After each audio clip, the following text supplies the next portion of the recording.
Welcome back to 8701. So in this short video, we'll talk about effects of normalization and higher order QED diagrams. We have already seen that when we perform the integration of a matrix element over Q, that there's infinities, and those infinities can be gotten around with by introducing a cutoff scale and then only integrating up to this cutoff scale. And then as an effect, we normalize or redefine masses and couplings involved.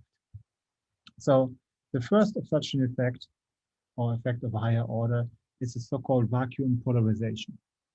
So you have higher order contributions which look like this, an additional loop, which you can think about in the photon is so energetic that it can polarize the vacuum and produce a particle-antiparticle pair.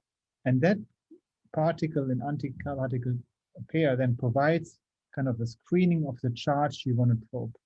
So imagine this particle here emits a photon and wants to probe the electric charge of this particle. The fact that there is this vacuum polarization going on screens the charge you actually want to probe. So effectively, you see a charge which is either reduced or increased depending on the effect, on the sort of effect. For the fine structure constant, remember alpha is 1/137, alpha at 0. We measure that the value of alpha slightly increases as we go to higher and higher energies. And so this has been measured in many places, experimentally confirmed, for example, at lab, where at a mass of the W or the scale of the W mass, the value of alpha has been measured to 1/128. And you can do this analytically. You can calculate what the scale of the effect is and plot this.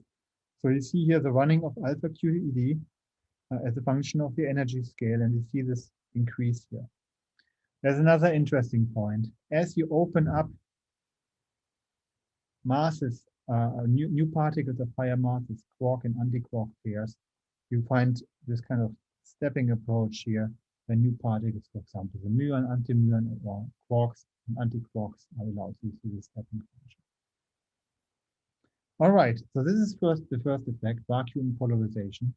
The second effect is very interesting, probably one of the most famous higher order processes in QED, and it has to do with the anomalous magnetic moment. The magnetic moment is defined as a factor G times E over 2m times S, the spin of the particle. Diagrams of this form here modify the vertex.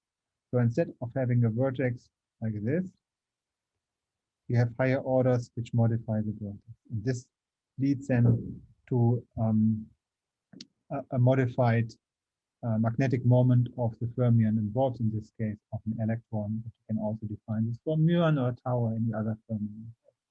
So this was shown by Schwinger already in 1948, and then experimentally confirmed many times after. That this G minus G factor, which is 2, leading order, is modified to 2 plus pi over alpha at next to leading order.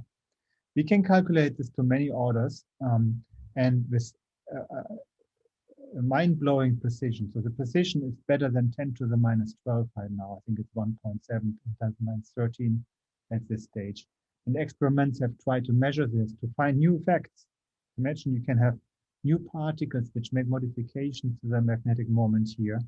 And you would have sensitivity by making experimental measurements. So the electrons and also the muon G minus 2 have been measured with very high precision. No new physics has been observed, but some differences or small differences have caused quite some excitement about further improvements in G minus 2 measurements, specifically for the muon. So they're ongoing at this point.